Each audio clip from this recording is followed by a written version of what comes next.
Welcome to Boating Insights. This is a podcast about achieving your boating dreams, brought to you by Above and Beyond Boating.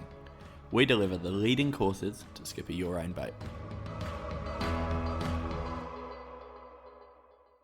Hello, welcome back to Boating Insights. My name is Neil Driscoll, and today we are looking at Man Overboard and just some of the key headlines around keeping people on the boat, but also making sure that if you do have someone go overboard, that you have set yourself up and them up so that you can get back to them and recover them.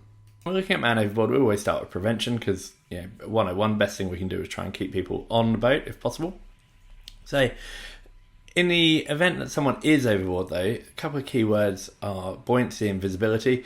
One of your best friends for buoyancy is always going to be a life jacket. One, because if you're unable to swim, particularly if you were unconscious, an inflated life jacket, if it was automatically activated or hydrostatically activated, could get your face up out of the water, assuming that you have fitted it properly and, of course, wearing it. And then the visibility, so from that side of things, you've got like the retro-reflective tape that life jackets have to have.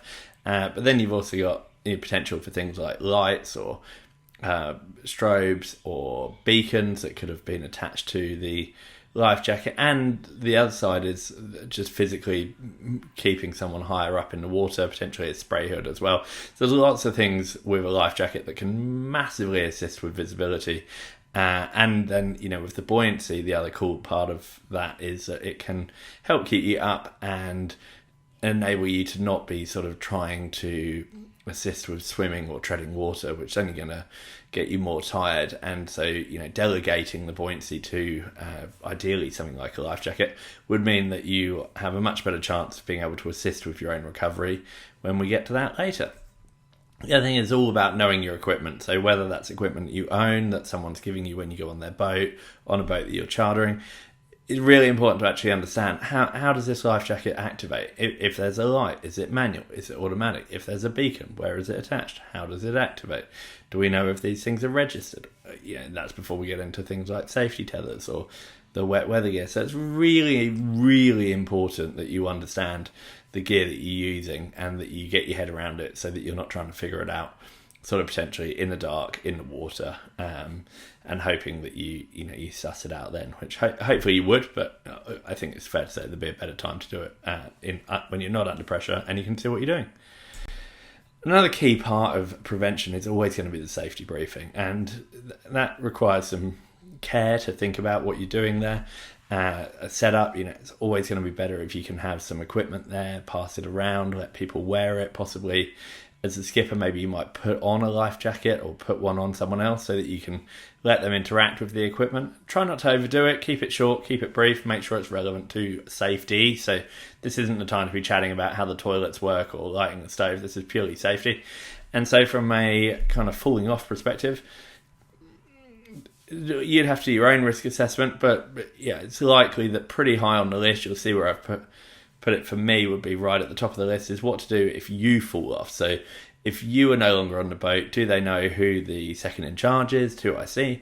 Do they know how to stop the boat, how to call for help with open communication to other vessels in the area, using things like a VHF radio or DSC functions on a VHF radio? So basically, really key, if the crew know nothing else, you've got to ask yourself, would I rather that they know what to do if I fall off or what I will do if they fall off? And I think you'll probably decide that you would prefer that they knew what to do if you fall off, and then you can set that up in your briefing. In terms of what to do if they fall off, again, you might want to lead with things that they'll need to be doing in the water, so make sure they know how to deal with what's going on if they were tethered, if their life jacket isn't automatic, how they would activate the life jacket, if they know how they should turn on a light or a beacon if it needed to be done, what you want them to do in terms of preserving energy, possibly even show them what they would be doing to get into a sling or a piece of equipment that you've got to get back on board later. So potentially the key detail there is that if you are talking to them about if they fall off, you probably need them to know about things that they're doing, and it's quite easy to just get caught up with telling them all about the things that you'll be doing on the boat But if they're sort of floating a half a kilometre away, that's not necessarily the most relevant information for them. Sticking with prevention for a moment then, there's of course going to be places to hold on, places to avoid. Really no substitute for a walk around on there. I quite enjoy doing the walk, going from stem to stern in 2 directions and just make it a bit interactive. Is this a good place? Is this a good place? Yes, no, and maybe a quick chat about why. The how to call for assistance. I mean, this is where if you've got a DSC operational radios is great. Something where it's like lift the flap, push and hold the button. If that's set up with a signal coming in from GPS or a satellite system, so that can broadcast instantly, that's brilliant. Outside of that, making sure they know how to locate where they are. And so the how to call for assistance and potentially when to call for assistance. So, if directed by me or if I'm not here, assuming you're the skipper, that kind of stuff. In terms of the personal equipment, that might be something that you kind of pause or take your time on, but showing people how they actually fit life jackets properly, making sure that they're not so loose that they could rotate without being able to twist the body. So the life jacket does need to be fitted properly, hopefully being worn, of course. And then the operation of things like safety tethers, if you're carrying them, using jackstays. There's a bit to think about. I'd suggest doing a bit of setup, especially if you are on a boat with some equipment. Maybe just take your time and run through it as an almost dress rehearsal before you do it as a briefing to make it as good as you can. And these things might be a little work in progress. They're always evolving based on the questions and changing passages that you're doing. In terms of the boat equipment, you got to make sure that the locations are accessible. So that might be just physically pointing things out or letting people point them out. And making sure that the operation is clear, and especially something like, I've mentioned it a couple of times because it's often really helpful, things like if you're carrying a lifting sling, is there an opportunity to connect it up to a halyard or show people before you go how we would use this? It depends on the trip. If you're only going for a short barbecue in flat water, maybe not such a big deal. If you're doing a multi-day passage, then this stuff needs a pretty significant amount of attention. So you just need to adjust for what you're doing, but things that you can show people on the boat and let them interact with it in terms of specifically looking at man overboard prevention and recovery is fantastic. And the next thing that we're going to do is just have a look at what happens if someone falls off the boat. So that's where we get into the spotting. So in terms of spotting, we've got a designated spotter. So that person, if they saw someone go overboard, then they should be keeping their eyes on. If you've got multiple people saw them, then you want multiple people keeping their eyes on, and then it'll be, down to you, depending on how many people you've got, what other tasks need doing, as to if you need to reallocate some of those human resources. But eyes on the spotter, pointing all the time. If they can feed any information to you, in terms of, I quite like the percentage of visibility, so I've got 100% visibility, 50% visibility, 20% visibility. I find that really useful for me to be fed in if I'm helming, and then also directions for how that works for you. So that might use a clock with 12 o'clock being the bow and 6 o'clock being the stern, or you might kind of work your way through and prefer to do 10 degrees off the starboard bow. It's down to you and the spotter. You can work that out, but just making sure that communication's clear.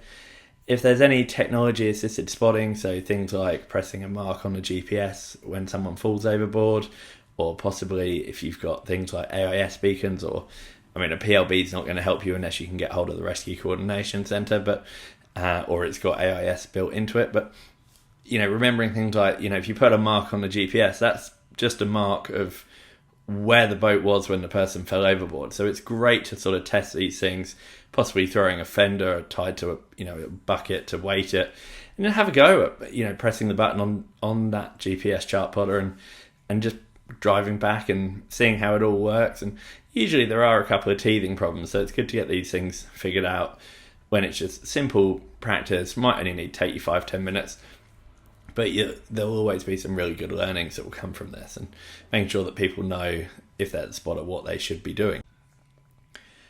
So the other thing in terms of spotting, so when we get started, making sure that we're shouting really loud, man overboard, so that people are engaged, and that if people are, on a bigger boat, if there's people down below on longer voyages, that they know what they should be doing, whether they should just come straight on deck or you want them to put life jackets on first, how that's all going to work. We also need to very, very quickly establish where the person overboard is. Particularly, are they still tethered to the boat?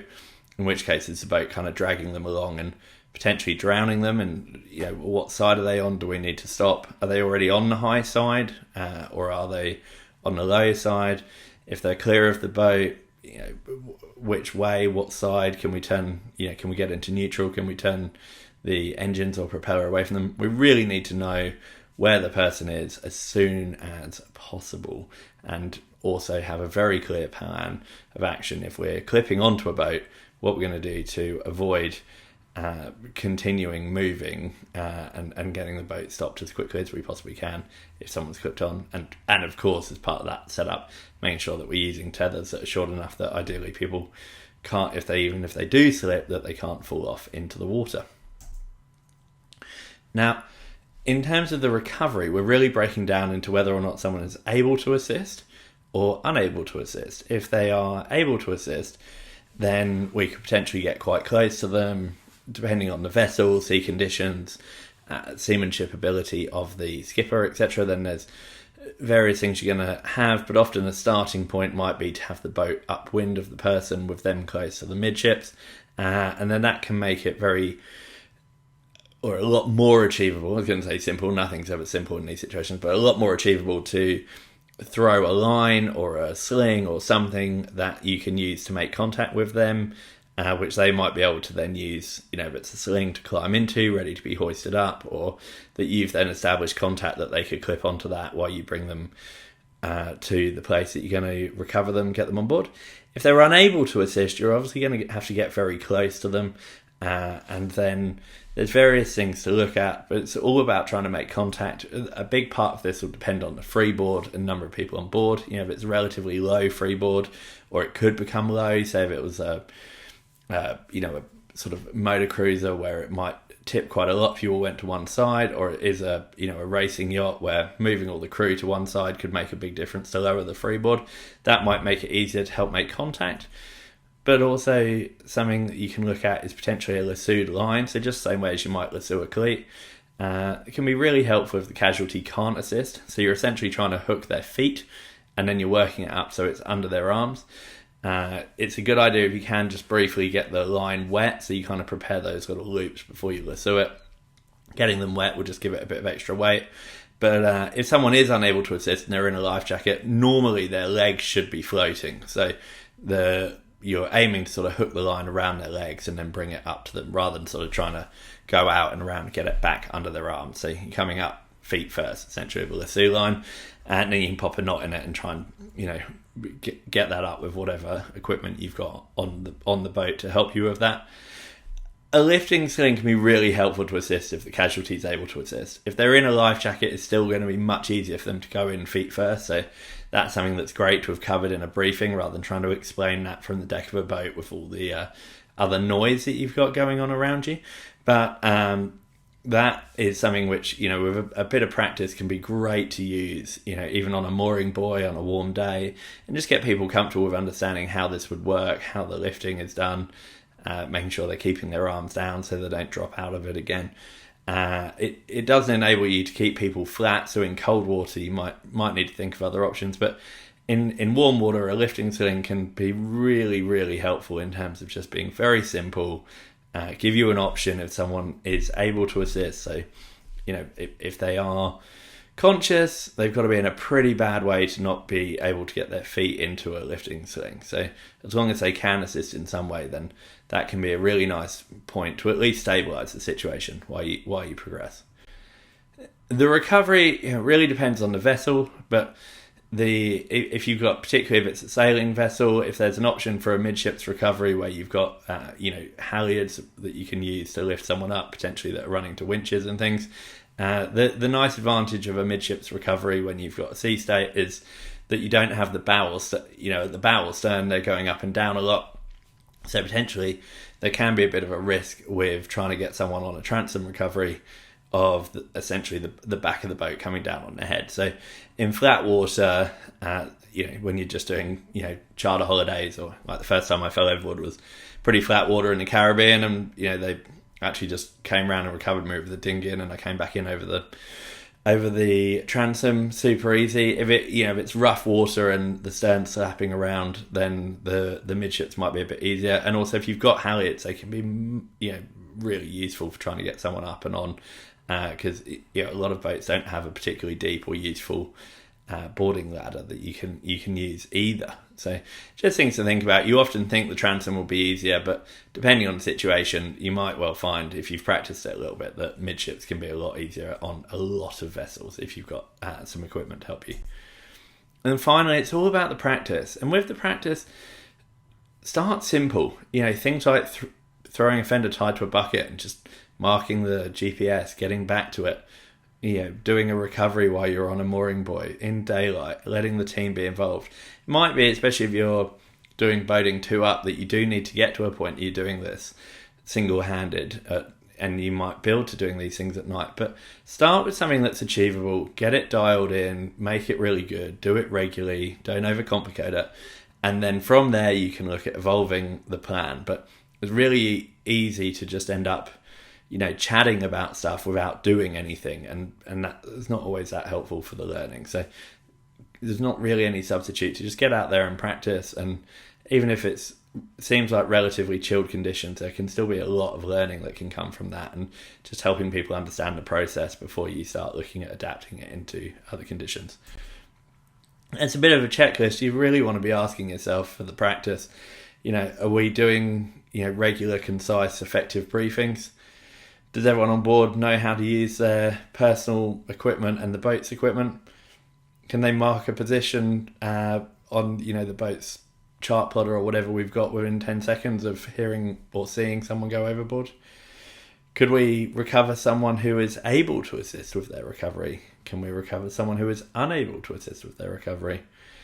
Have we introduced these things to new crew as that turns over, or different people are joining us on board? Have we got that worked out so that we didn't just do it once and then realise that none of those people are actually the people that come out with us anymore? As a skipper, have you implemented a procedure for the crew to practice if you fall overboard, and potentially even just let them try that without you being involved, or just watching quietly, maybe on the second time at least? And if you are sailing or racing and you're doing more complex sail plans, have you adjusted to see how you'll stop the boat and deal with it under those things? And then finally, for a sailing vessel, if you particularly, there's always a risk of someone starting the engine and not having made sure that all the lines are clear, and that would just disable your engine completely straight away. So without practice, that'd be a really easy mistake to make. So making sure that you've also practiced doing it under sail in case that's something that you had to do. Quite a lot for you to take in here, but hopefully you can review it if you need to, and thanks for listening. Bye.